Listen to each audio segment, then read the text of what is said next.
আপনি কেন আমাকে বাধা দিবেন? আমরা তো হাসিনা থাকতেই কখনো ভয় করে কথা বলি নাই, ঠিক কেন ধরে বলেন?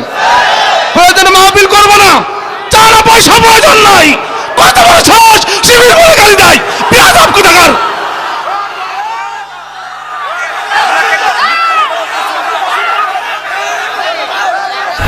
সাহস থাকলে কাছে এসে কথা বল, বেয়াদব তোর জিহ্বা টেনে ছিঁড়ে ফেলে দেব। 2025 সালে এসে এই কথা আমি চোখ বন্ধ করে বলে দিতে পারি, শিবির বাংলাদেশের জন্য কোনো গালি নয়, এটা বাংলাদেশের জন্য একটা রহমতের নাম। যদি হেফাজতের মামলায় বিচার করা হয় 1 লক্ষ বার ফাঁসি হবে। 2024 জুলাই আগস্ট এই দেশের ছোট্ট ছোট্ট কোমলমতি আমার যুবক ভাইয়েরা, ছাত্র জনতা রাজপথে নামলো, তাদের উপরে গুলি করলো। সেদিন একটা ভিডিও দেখলাম, বরিশালের ভিতরে ছাত্ররা আন্দোলন করে তাদেরকে গুলি শুরু করলো। আমার ভাইয়েরা মুসলমান, যুবকগুলো জীবন বাঁচানোর জন্য পানিতে ঝাঁপ দিছে, ওই পানির ভিতরে টার্গেট করে করে গুলি করে। আপনি হাসিনার দালালি করতে পারেন, আমি পারি না। কথা বল, এর বিচার করতে হবে ইনশাল্লাহ। রসুল যখন মক্কা বিজয় হলো ডাক দিয়ে বলে সকলকে মাফ করে দিলাম, কিন্তু 6 জন। ওরা যদি মক্কা শরীফের গিলাপ ধরেও কান্দে, ওদের মাপ নাই। কে হাসিনার দল করছে, কে কি করছে, সবাই মাপ। কিন্তু হাসিনা যে সরাসরি খুনি করেছে, যেই পুলিশগুলো শাপলা চত্বরে বন্দুকের গুলি দিয়ে আমার ভাইকে শহীদ করেছে, আমার মায়ের বুকটা খালি করেছে, 2024 এসে আমার ছাত্র জনতার বুকের উপরে গুলি করে টার্গেট করে করে হত্যা করেছে, ওদের কোনো ক্ষমা নাই, ওদের ফাঁসি হওয়া লাগবে। জোরে বলেন কথা ঠিক কিনা? ভাইরা আমার,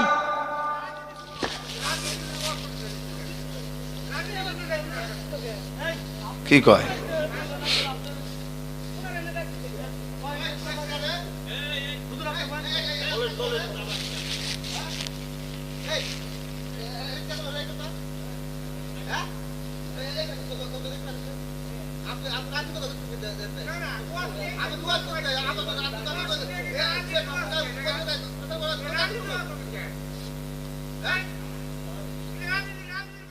আস্তাগফিরুল্লাহ।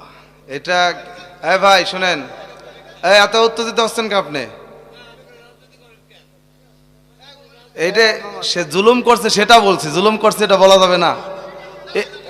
না শুনেন,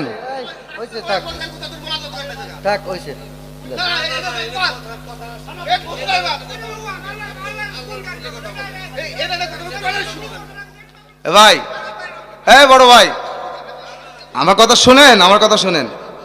আরে শুনেন, আপনি এত উত্তেজিত হচ্ছেন কেন? আপনি কি হুমকি দিচ্ছেন? ভাই হুমকি দিচ্ছেন আপনি, মুখে দাঁড়িয়ে রেখে এরকম একটা অপবাদ দিয়ে দিলেন। হক কথা বললে শিবির হয়ে যায়, তো এগুলো কোরআনে নাই। জুলুম করছে তার বিরুদ্ধে বলা যাবে না, সে খুন করে নাই। ভাই আপনি শিবির বললেন কেন? আপনি কি এখন এসো আপনি কোরআনের মাহফিলে এইভাবে আলেমদেরকে শিবির বলে গালি দিবেন? কত বড় সাহস! আপনি এতক্ষণ বলে আমাকে হুমকি দিয়ে যাচ্ছেন, কোনো কথা বলি নাই। শিবির তোমার কি করেছে? হক কথা বললেই শিবির হয়ে যায়। আল্লাহর কসম করে বলি, শিবিরের রাজনীতির সাথে আমার কোনো সম্পর্ক ছিল না, আজ পর্যন্ত নয়। 2025 সালে এসে এই কথা আমি চোখ বন্ধ করে বলে দিতে পারি, শিবির বাংলাদেশের জন্য কোনো গালি নয়, এটা বাংলাদেশের জন্য একটা রহমতের নাম। বরঞ্চ তোমরাই এই কুত্তা লীগের দল আজকে আবরারকে হত্যা করে, আজকে বিশ্বজিৎকে হত্যা করে, হেফাজত ইসলামের আলেমদেরকে শাপলা চত্বরে হত্যা করে, 2024 জুলাই আগস্টে এদেশের ছাত্র জনতাকে হত্যা করে লাশগুলো আগুনে পুড়িয়ে দিয়েছে, ঠিক কি বলে? জুলুম করলে সেগুলো বলা যাবে না, খুন করছে সেগুলো বলা যাবে না। তাহলে আপনি কি বলতে চান? এভাবেই জুলুম করবে, এভাবেই খুন করবে, আমরা কথা বলবো না? আজকে আমরা এইভাবে চুপ থেকে থেকে আপনাদেরকে তো আমরা ভয় করি না, আপনি কেন আমাকে বাধা দিবেন? আমরা তো হাসিনা থাকতেই কখনো ভয় করে কথা বলি নাই, ঠিক কেন ধরে বলেন? প্রয়োজনে মাহফিল করবো না, টাকা পয়সা প্রয়োজন নাই, কত বড় সাহস শিবির বলে গালি দেয়, বেয়াদব কোথাকার।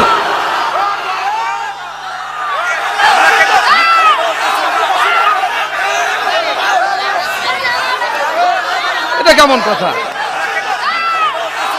আমি কি মিথ্যা বলেছি? উনি বলুক। আমি একটা কথা মিথ্যা বলেছি ভাই? আপনারা বলেন, আমি কি মিথ্যা বলেছি? সত্য কথা বলবেন।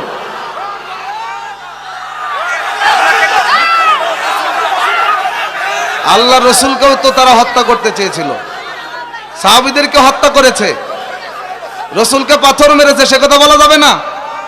হাদিসে আমার রসুল বলেছেন, আজ-জুলমু যুলমাতু ইয়াউমাল কিয়ামাহ, জুলুম কিয়ামতের দিন ভীষণ অন্ধকার হয়ে দেখা দিবে। অতএব প্রত্যেকটা জুলুমের বিরুদ্ধে আমাদের কণ্ঠ সোচ্চার থাকবেই। খুনের কথা, জুলুমের কথা আমার আল্লাহ বলেছেন, ফিরাউন, নমরুদ খুনি, আবু জেহেল, আবু লাহাব খুন করেছে, হত্যা করেছে, জুলুম করেছে। আল্লাহ যদি 1400 বছর ধরে কোরআনে বলতে থাকেন, কিয়ামত পর্যন্ত তাদের নাম ধরে ধরে বলবেন, আমরাও বাংলার জমিন থেকে খুনি হাসিনার বিরুদ্ধে কিয়ামত পর্যন্ত তার জুলুমের বিরুদ্ধে বলবোই বলবো।